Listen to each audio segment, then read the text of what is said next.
Hi every one, welcome to SSC தமிழன். இன்றைக்கி நம்ம என்ன பார்க்க போகிறோம்னா ரயில்வேஸோட முக்கியமான ஹிஸ்ட்ரி கொஷின்ஸ் பார்க்க போகிறோம். ஓகேவா? ஸோ ரயில்வேயோட ஹிஸ்ட்ரி கொஷின் இம்பார்ட்டன்ட்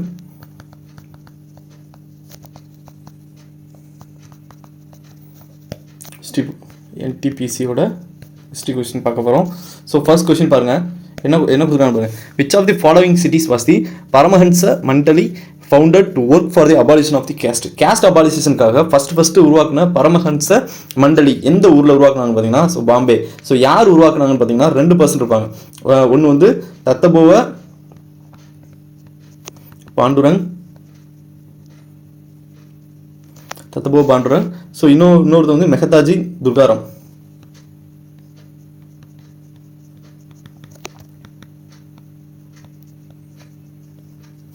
ஸோ எப்போ ஆரம்பிச்சிருப்பாங்கன்னா 1849 இதை ஆரம்பிச்சிருப்பாங்க. இது வந்து சோசியல் ரிஃபார்மெண்ட் எந்த இதுக்கு முன்னாடினா நம்ம பிரம்ம சமாஜ் ஆரம்பிச்சு பார்த்தீங்களா? ஸோ பிரம்மோ சமாஜ் யார்? ராஜாராம் மோகன் ராய் ஆரம்பிச்சிருப்பாரு. ராஜாராம் மோகன் ராய், கரெக்டுங்களா? ஸோ இவர் ஆரம்பிச்சிருப்பாரு. ஸோ அதே மாதிரி பிரார்த்தனா சபா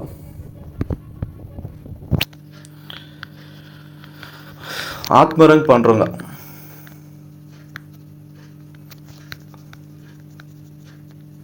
இவங்க ஆரம்பிச்சிருப்பாங்க. ஸோ இவங்கெல்லாம் என்னன்னா கேஸ்ட் அபாலிஷேஷனுக்கு எதிராக தான் இதை ஃபர்ஸ்ட் கிரியேட் பண்ணாங்க. பிரம்ம சமாஜ் ரொம்ப முக்கியம். அதுலேயும் ராஜாராம் மோகன் ராய்ன்றவர் ரொம்ப முக்கியமான ஆள். இவர் வந்து சதி, விடோ ரீமேரேஜ், அதே மாதிரி புரதா சிஸ்டம் இது எல்லாத்தையுமே வந்து இவர் தான் வந்து ஃபர்ஸ்ட் கொண்டு வந்தார். ஓகேங்களா? சதி, அபாலிஷன் ஆஃப் சதி, இது எல்லாத்தையுமே இவர் இதை கொண்டு வரதுக்கு நிறையா ஒர்க் பண்ணார். அடுத்து which Rajput ruler founded the Gujarat Pratihara dynasty in Malwa during the 8th century. 8th centuryயோட குஜராத் பிரதிஹரா டைனஸ்டியோட ஃபவுண்டர் யாருன்னு கேட்குறாங்க. ஸோ ஃபவுண்டர் பார்த்தீங்கன்னா நாகப்பட்டா. ஸோ இவர் தான் ஃபர்ஸ்ட் ஃபவுண்ட் பண்ணியிருப்பாரு. ஸோ இவருக்கு அடுத்து யார் வந்திருப்பாங்கன்னு பார்த்தீங்கன்னா வத்சராஜா. ஸோ வத்சராஜான்றது வந்து இவரோட சன்னு. ஓகேங்களா? ஸோ ஃபர்ஸ்ட் வந்து இவர் செகண்டு, தேர்ட் யாருன்னு பார்த்தீங்கன்னா நாகப்பட்டா டூ வந்திருப்பாரு. ஓகேவா? Third person Nagabhata two. Fourth வந்து பார்த்தீங்கன்னா மிஹிர் போஜா. ஸோ ஃபோர்த் வந்து மிஹிர் போஜா. இவர் வந்து ஃபேமஸான பர்சன். இந்த குஜராத் பிரதிகாரத்துலேயே வந்து ஃபேமஸான பர்சன். இந்த துருவான்றவர் பாலா டைனஸ்டி சேர்ந்தவர். ஸோ துருவான்றவர் பாலா டைனஸ்டி சேர்ந்தவர். இவங்க தான் வந்து அரபு இன்வெஷன்லேருந்து ஃபஸ்ட்டு நிறைய இது பண்ணவங்களே. ஓகேங்களா? ஸோ இவங்க வந்து நாகப்பட்டா குஜராத் பிரதிகாரா டைனஸ்டி எந்த இதுனா அதில் ஃபஸ்ட்டு தான் இதோட ஃபவுண்டரு. இதில் ஃபேமஸானவர் யாருன்னா பார்த்தீங்கன்னா மிஹிர் போஜா வந்து ரொம்ப ஃபேமஸான பர்சன்.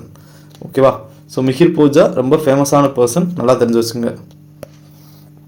அடுத்து which of the following dynasties not involve in the struggle for control of the prosperous city of Kannauj in North India. So Kannauj வந்து ரொம்ப முக்கியமானது. ஸோ முக்கியமான சிட்டி. இந்த சிட்டிக்காக வந்து நிறைய பேர் சண்டை போட்டுக்கிட்டே இருப்பாங்க. யாருன்னா ராஷ்டிரகுட்டா, பாலா, பிரதிகாரா, இவங்க 3 பேருமே வந்து பார்த்தீங்கன்னா ஸோ சண்டை போட்டுக்கிட்டே இருப்பாங்க. இதுக்கு பேர் தான் ட்ரைபிட்டகா வார்னு சொல்லுவாங்க. ட்ரைபிட்டகா வார் எந்த இதுக்குன்னா கன்னூஜுக்காக சண்டை போடுறது தான். இந்த கன்னூஜ்ன்ற ஏரியாக்காக சண்டை போடுறது தான் வந்து என்ன சொல்லுவாங்கன்னா ட்ரைபிட்டகா வார்னு சொல்லுவாங்க. யார் இன்வால்வ் ஆகுன்னு பார்த்தீங்கன்னா ராஷ்டிரகுட்டா, பாலா, பிரதிகாரா, இவங்க 3 பேர் தான் இன்வால்வ் ஆவாங்க. ஸோ அப்போ இன்வால்வ் ஆகாத ஒரே பர்சன் யாருன்னா பல்லவா. ஓகேங்களா? ஸோ பல்லவா தான் ஃபர்ஸ்ட் இன்வால்வ் ஆக மாட்டாங்க. ஏன்னா பல்லவா வந்து இங்கே சதன் ஏரியாவில் இருக்கிறவங்க. ஓகேவா? ஸோ இவங்களோட ஹெட் வந்து காஞ்சிபுரத்தை தான்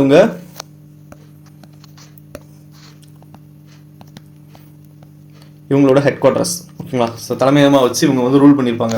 ஸோ இவங்க தான் வந்து பார்த்தீங்கன்னா மாமல்லபுரம் இருக்கு பார்த்தீங்களா? ஸோ இந்த பிளேஸ் எல்லாம் வந்து யார் பில்ட் பண்ணியிருப்பாங்கன்னா இந்த பல்லவ டைனஸ்டியில் தான் வந்து பில்ட் பண்ணியிருப்பாங்க. இவங்க இதில் தான் நந்திவர்மன், கீர்த்திவர்மன், இந்த மாதிரி நிறைய பேர் இருப்பாங்க. ஓகேங்களா?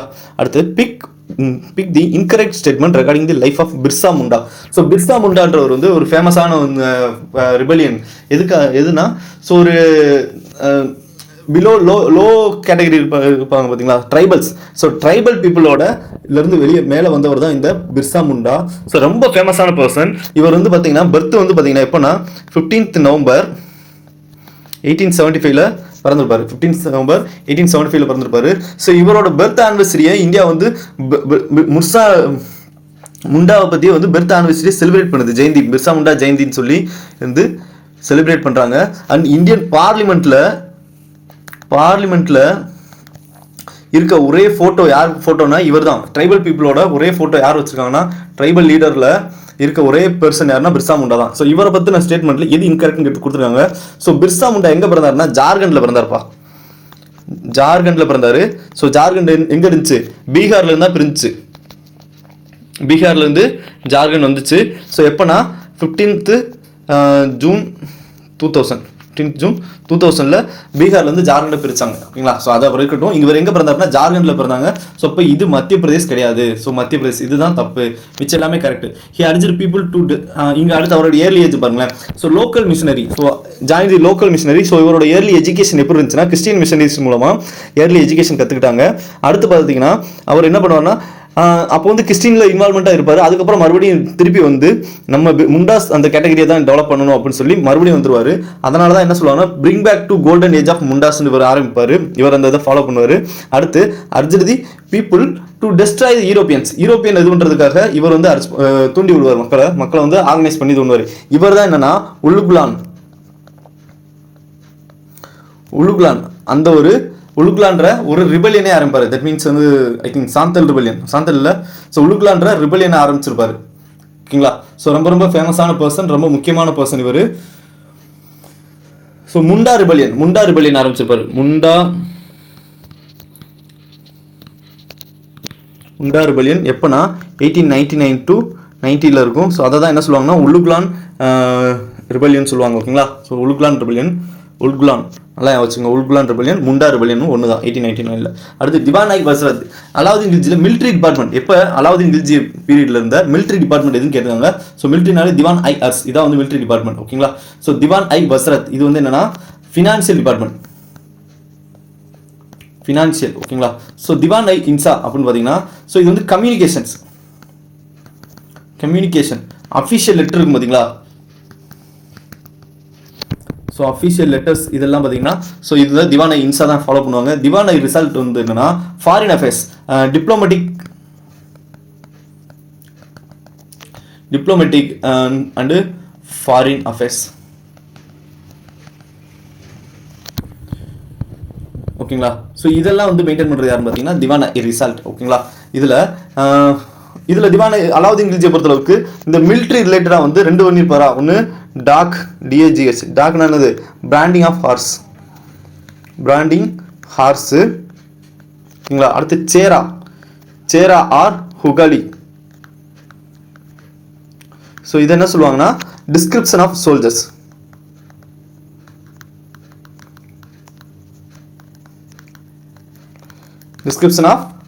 சொல்லுவாங்க. இது ரெண்டுமே வந்து இது போக அலாவுதீன் கில்ஜி நிறைய ரீஃபார்ம் பண்ணியிருப்பாரு. மார்க்கெட் கண்ட்ரோல் வச்சிருப்பாரு, மிலிட்ரி எல்லாத்தையுமே கண்ட்ரோல் வச்சிருப்பாரு. ஓகேங்களா? ஸோ அடுத்தது பார்த்தீங்கன்னா which of the following best defines strategy passive resistance as advocated by extremistோட passive resistance என்னன்னு பார்த்தீங்கன்னா ஸோ அவங்க என்ன பண்ணுவாங்கன்னா இந்த இது எதுவுமே பண்ண மாட்டாங்க. எக்ஸ்ட்ரீமிஸ்ட் தான். ஆனால் அவங்களோட போராட்டம் எப்படி இருக்குன்னா எப்போ பிரிஞ்சிருப்பாங்க? 1907 சூரத் ஸ்பிளிட்ல பிரிஞ்சிருப்பாங்களா? சூரத் ஸ்பிளிட்டாக இருந்திருக்கும். இதில் வந்து மாடரேட் எக்ஸ்ட்ரீமிஸ்ட்னு பிரிஞ்சிருப்பாங்க. ஸோ இவங்கள லீடர் யாரு? இவங்களுக்கு வந்து கோபாலகிருஷ்ண கோகலே, GK கோகலேங்களா? ஸோ இவங்கள முக்கியமான ஒரு லாலா லஜபதி ராய், பாலகங்காதர திலக், லால்பால் சொல்லுவாங்கல்ல. ஓகே. ஸோ இதில் இவங்க என்ன பண்ணியிருப்பாங்கன்னா பைக்காட் தி சுதேசியன் நான் கோஆப்ரேஷன் ரூலர்ஸ். அதாவது ரூலர்ஸ் கூட பிரிட்டிஷ் ரூலர்ஸ் கூட நான் கோஆப்ரேட் பண்ணாமல் இருக்குது. நான் பைக்காட் பண்ணுறது, அவங்களோட ப்ராடக்ட்டை பைக்காட் பண்ணுறது, சுதேசி மூமெண்ட் அதாவது இந்தியன் ப்ராடக்ட் வந்து அதிகமாக வந்து சப்போர்ட் பண்ணுறது, இது எல்லாமே பண்ணுவாங்க. அது எதனாலனா 1905 பார்ட்டிஷன் நடந்திருக்கும். Partition of Bengal. ஸோ இதுக்கப்புறம் தான் என்ன கொண்டு வந்திருப்பாங்கன்னா சுதேசி மூமெண்ட் கொண்டு வந்திருப்பாங்க. 1905க்கு அப்புறம் சுதேசி மூமெண்ட் அதாவது பார்ட்டிஷன் ஆஃப் பெங்கால்னா இந்தியாவை பிரித்து, அதாவது பங்களாதேஷையும் இந்தியாவையும் தனியாக பிரித்து இது பண்ணியிருப்பாங்க, ரூல் பண்ண நினைப்பாங்க. அதுக்காக நிறைய ஸ்ட்ரைக் நடந்திருக்கும். மறுபடியும் வந்து 1911 வந்து சேர்த்துருப்பாங்க. பெங்காலை 1911 சேர்த்துருப்பாங்க. ஓகேங்களா? ஸோ அப்போ இது எதுவுமே வராது. இதெல்லாம் வந்து எக்ஸ்ட்ரீமிஸ்ட் பண்ணவே இல்லை. அவங்க பண்ணது என்னன்னா அவங்கள பிரிட்டிஷோட ப்ராடக்ட்டை வந்து வாங்க வேணாம்னு சொல்லுவாங்க, இந்தியாவோட ப்ராடக்ட்டை நிறைய யூஸ் பண்ணுதுன்னு சொல்லுவாங்க. அதே மாதிரி அவங்க ரூலர்ஸுக்கு ஒத்துழைப்பு கொடுக்க மாட்டாங்க. அடுத்தது which of the following is are an ancient set of inscription. நல்லா பாருங்க, ancient set of inscription promoting moral values and governance principles and is considered one of the earliest written records in Indian history. ஓகேங்களா? One of the earliest Indian records in Indian history. Indian ஹிஸ்ட்ரியிலேயே earliest written records எதுன்னு பார்த்தீங்கன்னா edicts of the Ashoka. Ashoka தானே first வந்திருப்பாரு. நல்லா பாருங்க, இதில் அதுக்கு முன்னாடியே வேதாஸ் இருக்கும், உபநிதாஸ் இருக்கும். அவங்க என்ன சொல்லியிருக்காங்கன்னா moral values and governance principle அதாவது ஒரு ஆட்சி முறையை பற்றி வந்து ஃபர்ஸ்ட் கிடைச்ச ஒரு எவிடன்ஸ் என்னன்னு கேட்டீங்கன்னா எடிக்ட்ஸ் ஆஃப் அசோகா தான். வேதாஸ் என்ன சொல்லியிருப்பாங்கன்னா ரிச்சுவல்ஸை பற்றி தான் பேசியிருப்பாங்க. இவங்க எதை பற்றி பேசியிருப்பாங்கன்னா ரிச்சுவல்ஸை பற்றி தான் நிறைய பேசியிருப்பாங்க. இது வந்து உபனிஷத்தும் வந்து இதில் சம்மந்தப்பட்டு வராது. ஓகேங்களா? ஸோ இதில் ரிலேட்டடாக வராது, கவர்னன்ஸ் ரிலேட்டடாக வராது. அர்த்தசாஸ்திரா கௌட்டில்யா இருக்கார்ல, கௌட்டில்யா எழுதியிருப்பாரு. ஸோ இவர் யாருன்னா மௌரியா பீரியட்ல தான் வந்திருப்பாரு. கரெக்டா? மௌரியன்ஸ் பீரியட்ல தான், சந்திரகுப்த மௌரியா பீரியட்ல தான் இருந்திருப்பாரு. ஓகேங்களா? அப்போ இவர் எழுதுனது லேட்டாக தான் வந்திருக்கும். ஃபர்ஸ்ட் வந்து என்ன எடிக்ட்ஸ் ஆஃப் அசோகா. ஸோ இதில் நிறையா இருக்குல்ல, major rock edicts, minor pillar edicts, இந்த மாதிரி எக்கச்சக்கமான இது இருக்கு. ஸோ அவர் வந்து புத்திஸ்ட்டை பற்றி நிறையா சொல்லியிருப்பாங்க அசோகா அதோட எடிக்ட்ஸில். அதே மாதிரி அவரோட கவர்னன்ஸ் எந்த மாதிரி நிர்வாகம் பண்ணியிருக்காரு அப்படின்றதையும் இவரோட இன்ஸ்கிரிப்ஷனில் நிறையா சொல்லியிருக்காங்க. அடுத்து ஜோசப் ஃப்ரென்காய்ஸ். ஸோ இதில் வந்து பார்த்தீங்கன்னா ஜோசப் ஃப்ரெண்ட்ஸ்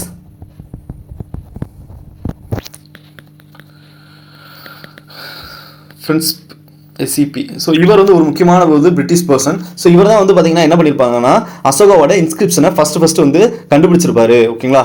ஃபர்ஸ்ட் கண்டுபிடிச்சிருப்பாரு. அடுத்து ஜோசப் ஃப்ரென்காய்ஸ் டூப்ளிக்ஸ் யாருன்னு பார்த்தீங்கன்னா பிரெஞ்சு கவர்னர். ஓகேங்களா? இவர் பிரெஞ்சு கவர்னர். இவர் எப்போ இருந்திருப்பாருன்னா 1842 டு 1854 வரைக்கும் இருந்திருப்பாரு. ஓகேங்களா? 12 வருஷம் இருந்திருப்பாரு.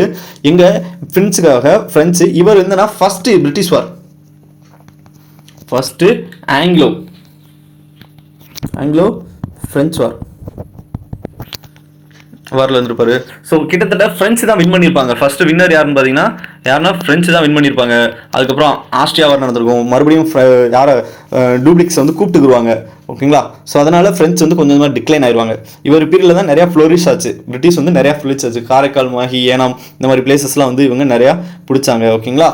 அடுத்தது பிரிட்டிஷ், டச்சு, போர்ச்சுகீஸ். ஸோ இவங்க ஃபர்ஸ்ட் இந்த பிரெஞ்சு எப்போ வந்தாங்கன்னா 1664 தான் பிரெஞ்சு ஃபர்ஸ்ட் வந்தாங்க இந்தியாவுக்கு. ஓகேங்களா? ஸோ லாஸ்ட்டாக வந்தது பார்த்தீங்கன்னா பிரெஞ்சாக தான் இருக்கும். பிரெஞ்சு லாஸ்ட்டாக வந்திருப்பாங்க. அடுத்து இவங்க 1498 வந்திருப்பாங்கப்பா. 1498 இவங்க 1600 வந்திருப்பாங்க. ஓகேங்களா?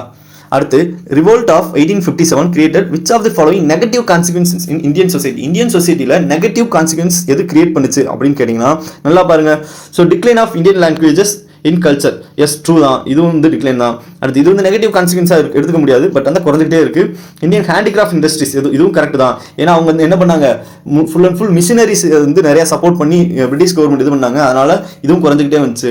அடுத்து weakening of tribal persons and movements. So இவங்களோட மூவ்மெண்ட்டை நிறைய சப்ரஸ் பண்ணி அடக்கிறதுக்கு நிறைய ரூல்ஸ் போட்டு ரொம்ப ஹார்ஸாக இது பண்ணாங்க.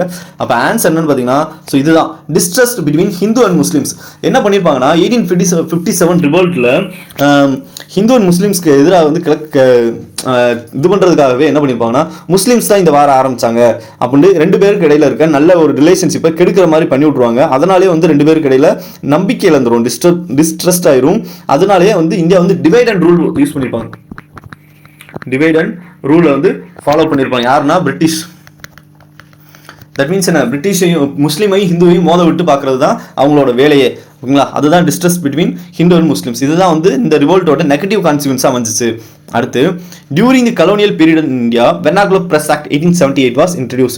யாரோட பீரியட்ல இந்த வெர்னாகுலர் பிரஸ் ஆக்ட் கொண்டு வந்தாங்கன்னு பார்த்தீங்கன்னா ஸோ லார்ட் லிட்டன் பீரியட்ல தான் வந்து என்னன்னா வெர்னாகுலர் பிரஸ் ஆக்ட் கொண்டு வந்தாங்க. ஸோ இவர் வந்து அது போக டெல்லி தர்பார்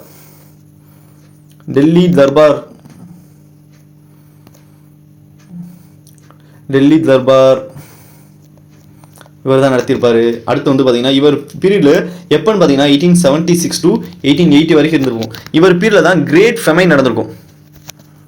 மிகப்பெரிய பஞ்சம் வந்திருக்கும். ஓகேங்களா? ஸோ மிகப்பெரிய பஞ்சமும் இவர் பீரியட்ல தான் வந்திருக்கும்.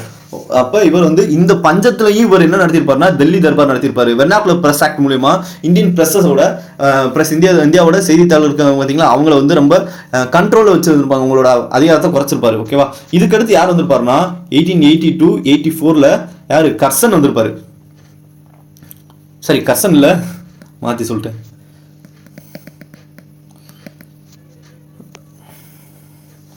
ரிப்பன் வந்திருப்பாருங்க. ஓகேங்களா. ஸோ வெல்லஸ்லி பீரியட் வந்து 1813. வெல்லஸ்லியில் வந்து என்ன பண்ணியிருப்பாருன்னா, வெல்லஸ்லி வந்து சப்சிடரி அலைன்ஸ் கொண்டு வந்திருப்பாரு.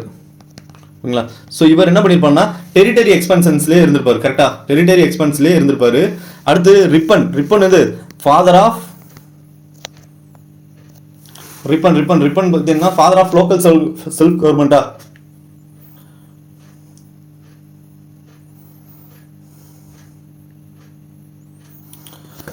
Father of local self government.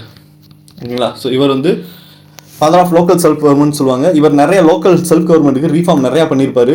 ஓகேவா. அடுத்து கர்சன் தான் வந்து 1898 to 1905 வரைக்கும் இருந்திருப்பார் கர்சன். ஓகேங்களா. ஸோ இவர் பீரியடில் தான் வந்து என்னதுன்னா சூரத் ஸ்பிளிட் நடந்திருக்கும். பார்ட்டிஷன் ஆஃப்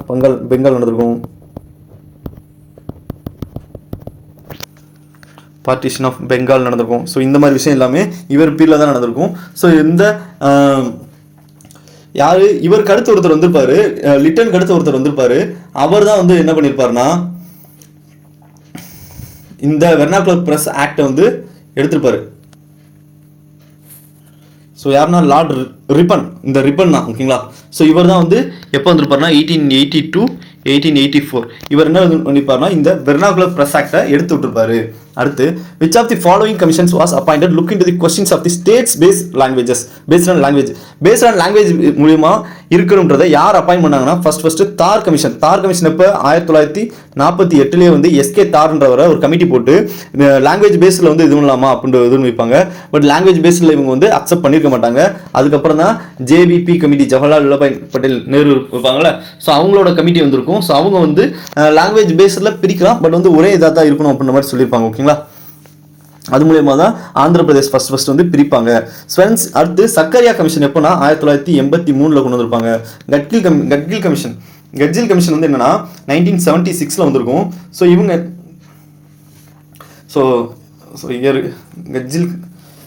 இவங்க என்னன்னா ப்ராஜெக்ட்ஸ்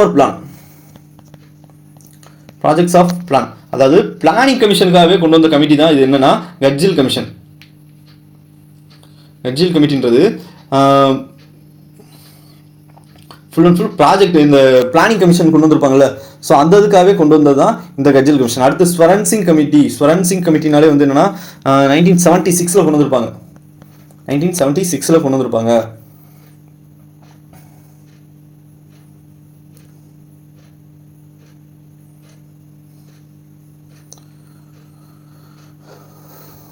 ஓகேவா. அடுத்து which dynasty which along the following South Indian kings crossed the river Ganga. கங்கானாலே உங்களுக்கு என்ன தெரியும்? ஸோ சோழ டைனஸ்டி தான். யார் அப்படி கிராஸ் பண்ணாங்கன்னா ராஜேந்திர சோழா 1. ஸோ இவர் தான் என்ன பண்ணியிருப்பாருன்னா இந்த கங்கையை கிராஸ் பண்ணி கங்கை கொண்ட சோழபுரம் கொண்டு வந்திருப்பாங்க. ஓகேங்களா. ஸோ இவர் ராஜராஜ சோழனோட பையன். இவரோட நேவி எல்லாமே பேஸ் எல்லாமே நல்லா ஸ்ட்ராங்காக வச்சிருந்தாரு. ஓகேங்களா. அடுத்து the village headman during the Gupta period was commonly noun. Village headman யாருன்னு பார்த்தீங்கன்னா கிராமதியக்ஷா வந்து வில்லேஜ் ஹெட்மேனாக இருந்திருப்பாரு. ஓகேங்களா. ஸோ அடுத்து உப்பரிக்கா வந்து இவருக்கு அமத்தியாசன் இருக்கா. ஸோ இவர் வந்து குப்தா பீரியட்ல ப்ராவின்ஸ் ஹெட்டாக இருந்திருப்பாரு. உபரிக்கா வந்து என்ன பண்ணுவாங்கன்னா கிராமதியக்ஷா இருக்காங்க பார்த்தீங்களா, சீனியர் ஆஃப் இவருக்கு ஹெல்ப் பண்ணுவார். கிராமதியக்ஷாவுக்கு வந்து ஹெல்ப் பண்ணுவார். ஓகேங்களா. அடுத்து which act recognized the political and administrative functions of the East India Company. Political and அட்மினிஸ்ட்ரேட்டிவ்னாலே நம்ம எல்லாருக்கும் ரொம்ப ஃபேமஸாக தெரிஞ்சது ரெகுலேட்டிங் ஆக்ட் 1773 தான். இதில் தான் கவர்னர் ஜெனரல் ஆஃப் என்ன வந்துருப்பாங்க, கவர்னர் ஜெனரல் ஆஃப் பெங்கால் யார் வந்திருப்பா, வாரன் ஹேஸ்டிங்ஸ் வந்திருப்பாரா. ஓகேங்களா. ஸோ வாரன் ஹேஸ்டிங்ஸ் வந்திருப்பாரு. ஸோ இவர் மூலியமாக தான் 1773 ஹைகோர்ட் வந்திருக்கும், சுப்ரீம் கோர்ட் வந்திருக்கும். சுப்ரீம் கோர்ட் எங்கே வந்திருக்கும், கல்கட்டாவில் வந்திருக்கும். ஓகேவா. சுப்ரீம் கோர்ட் கல்கட்டாவில் வந்திருக்கும். அடுத்து சார்ட்டர் ஆக்ட் 1813. இது என்னது, மோனோபோலிக்காக கொண்டு வந்தது. மோனோபோலி. ஸோ இது மூலியமாக தான் எஜுகேஷனுக்காக 1 lakh வந்து 1 lakh வந்து பிரிட்டிஷ் வந்து அலோகேட் பண்ணுவாங்க ஓகேங்களா. அடுத்து பிட்ஸ் இந்தியா ஆக்ட் நல்லா எல்லாருமே தெரியுது, டியூவல் கவர்மெண்ட்டுக்காக கொண்டு வந்தது. இதில் போர்ட் ஆஃப் கண்ட்ரோல் கிரியேட் ஆகிருக்கும், போர்ட் ஆஃப் கண்ட்ரோல் வந்து ஸ்டார்ட் பண்ணியிருப்பாங்க ஓகேவா. இது எதுக்குன்னா commercial administrative military and administrative ஃபங்க்ஷனுக்காக கொண்டு வந்திருப்பாங்க. ஸோ இது வந்து டியூவல் கவர்மெண்ட், கிட்டத்தட்ட டியூவல் கவர்மெண்ட் கிரியேட் பண்ணி விட்டுரும் பிட்ஸ் இந்தியா ஆக்ட்ன்றது ஓகேங்களா. அது which event mark the pivot moment in the extremist and moderate struggle during the Indian freedom struggle. எந்த இது ஃபர்ஸ்ட் வந்து pivot and extremist and moderate வந்து எப்போ பிரிஞ்சாங்கன்னு பார்த்தீங்கன்னா சூரத் ஸ்பிளிட்ல தான் பிரிஞ்சிருப்பாங்க ஓகேங்களா. சூரத் ஸ்பிளிட் எப்போ நடந்திருக்கும்? 1907 நடந்திருக்கும் ஓகேங்களா. பார்ட்டிஷன் ஆஃப் பெங்கால்ன்றது எப்போ? 1905 கரெக்டுங்களா. அடுத்து ஜாலியன்வாலா பாக் மஸ்கர் 1919, சாம்பரன் சத்தியாகிரகா 1916 ஓகேவா. காந்திஜியோடது சாம்பரன் சத்தியாகிரகா. நெக்ஸ்ட்டு அடுத்து இங்கே என்ன பிரிஞ்சிருப்பாங்க? Extremist and moderate. எக்ஸ்ட்ரீமிஸ்டோட ஹெட் யாருன்னா யார் தலைமையில்? கோபாலகிருஷ்ண ஜி.கே. கோகலே. ஸோ இங்கே பாலகங்காதர திலக். மாடரேட்டில் வந்து சரி மாற்றி சொல்கிறேன், மாடரேட் தான். ஸோ இவங்க என்ன பண்ணியிருப்பாங்கன்னா எல்லாமே பேப்பர் போட்டு எல்லாத்தையும் சாதிச்சுன்னு இருப்பாங்க. எக்ஸ்ட்ரீமிஸ்ட் வந்து கொஞ்சம் ஆக்ஷன் பண்ணணும், கொஞ்சம் ஆக்ட் பண்ணணும் அப்படின்னு சொல்லுவாங்க. அவங்க இதில் தான் யாருன்னா பாலகங்காதர திலக். பாலகங்காதர திலக், லாலா லஜபதி ராய், பாலகங்காதரர், லால்பால்னு சொல்லுவாங்கல்ல. அடுத்து அலாவுதீன் கில்ஜி இன்ட்ரடியூஸ் டாக் அண்ட் ஹுலியான்றது என்னன்னா சேரான்னு சொல்லுவாங்க. சேரான் என்னது? டிஸ்கிரிப்ஷன் ஆஃப் சோல்ஜர்ஸ், சோல்ஜரோட டிஸ்கிரிப்ஷன் சொல்லியிருக்கேன் ஆல்ரெடி ஓகேங்களா. அடுத்து what was the main source of revenue of the Pallava empire? Pallava எம்பையரோட மெயின் சோர்ஸ் எதுன்னு பார்த்தீங்கன்னா லேண்ட் டேக்ஸ் தான் ஓகேங்களா. பல்லவ எம்பையரோட மெயின் சோர்ஸ் எது? Land tax. இவங்களோட ஹெட் குவார்ட்டர்ஸ் இது காஞ்சிபுரம், காஞ்சிபுரத்தை பேஸாக வச்சு தான் இருப்பாங்க. இவங்களோட மெயினாக சொல்லணும்னா மாமல்லபுரம் டெம்பிளை இவங்க தான் பில்ட் பண்ணியிருப்பாங்க. அடுத்து Bhimbetka rock shelters are associated with which prehistoric period? எந்த ப்ரீ ஹிஸ்ட்ரிக் பீரியடோட சேர்ந்தது தான் இந்த பிம்பேட்கான்றது வந்து லோயர் பேலியோலித்திக் பீரியடை சேர்ந்தது. ஸோ இந்த பிம்பேட்கால வந்து பெயிண்டிங்ஸ் இருந்துக்கும்பா. ஸோ முக்கியமானது பெயிண்டிங்ஸ் இருக்கும். அதே மாதிரி இது எங்கே இருக்குன்னா எம்பி மத்திய பிரதேசத்தை சேர்ந்தது ஓகேங்களா. மத்திய பிரதேசத்தில் தான் இந்த பிம்பேட்கா ராக் ஷெல்டர்ஸ் இருக்குது ஓகேங்களா. இங்கே ரொம்ப ஃபேமஸானது வந்து பார்த்தீங்கன்னா இதோட பெயிண்டிங்ஸ் தான். அப்பயே வந்து பெயிண்ட் பண்ணியிருக்காங்க பாருங்க ப்ரீ ஹிஸ்ட்ரிக் பீரியட்ல. எப்போனா லோயர் பேலியோலித்திக் பீரியட்ல. Under Akbar who was the responsible of revenue and financial supervision across the entire Mughal empire? Entire Mughal எம்பையரில் ரெவன்யூக்கு யார் இருக்குன்னா திவான் ஐ குல் இருக்கார் பார்த்தீங்களா. ஸோ இவர் தான் வந்து ரெவன்யூ அண்டு ஃபினான்சியல் சூப்பர்விஷனாக இருந்திருப்பாரு. ஸோ இதில் ராஜா தோடர்மால் இருக்கார்ல, ராஜா தோடர்மால் இவர் தான் என்ன பண்ணியிருப்பாரு? ரெவன்யூ சிஸ்டத்தை கிரியேட் பண்ணியிருப்பாரு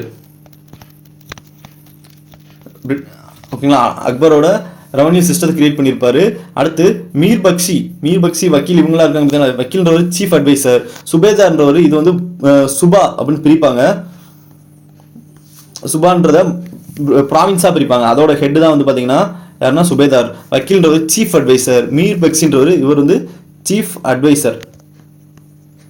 யாருக்கு? கிங்குக்கு சீஃப் அட்வைசர் வக்கீல். மீர் பக்ஷின்றவர் லேண்ட் ரெக்கார்ட்ஸ் எல்லாம் மெயின்டைன் பண்றவர் தான் மீர் பக்ஷி ஓகேவா.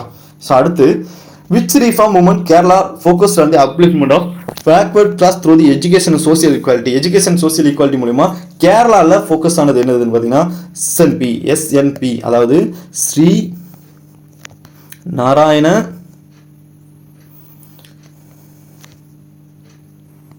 நாராயண தன்ய பரிவல்லா. ஸோ பரிவல்ல சபா. ஸோ இது என்னன்னா ஏலவா கம்யூனிட்டி. ஸோ இந்த கம்யூனிட்டியோட மெயினாக கேரளாவில் இந்த கம்யூனிட்டியோட அப்லிஃப்ட்மெண்ட்டுக்காக எஜுகேஷன் சோசியல் அப்லிஃப்ட்மெண்ட்டாக கொண்டு வந்தது இந்த ஸ்ரீ நாராயண தன்ய பரிவல்லா ஓகேங்களா. ஸோ அடுத்து சிங் சபான்றது சிங்குக்காக தான் கொண்டு வந்தது ஓகேங்களா. அடுத்து கஸ்திய சபான்றது இது நார்த் இந்தியாவில் கொண்டு வந்த ஒரு ரீஃபார்ம் ஓகேங்களா. ஸோ ஆரிய சமாஜ் நம்மளுக்கு தெரியும் யாரு? தயானந்த சரஸ்வதி. ஆரிய சமாஜ் வந்து யாருன்னா தயானந்த சரஸ்வதி கொண்டு வந்திருப்பாரு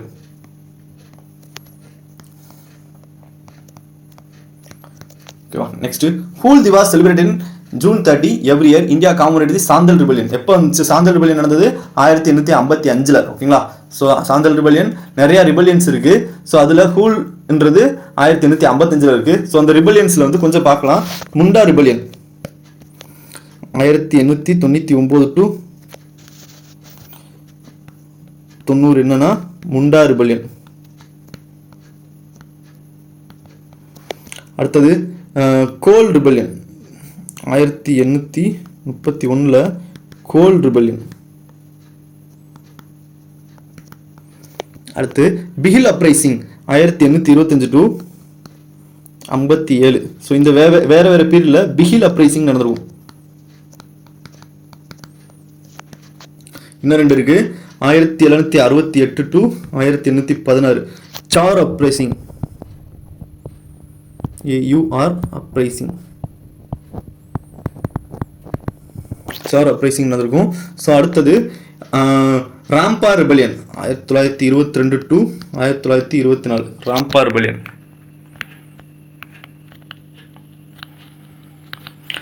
நடந்திருக்கும். அடுத்து 1817 பைக்கா ரிபல்லியன். ஸோ இதெல்லாம் ரொம்ப முக்கியமான ரிபல்லியன்ஸ் கேட்பாங்க.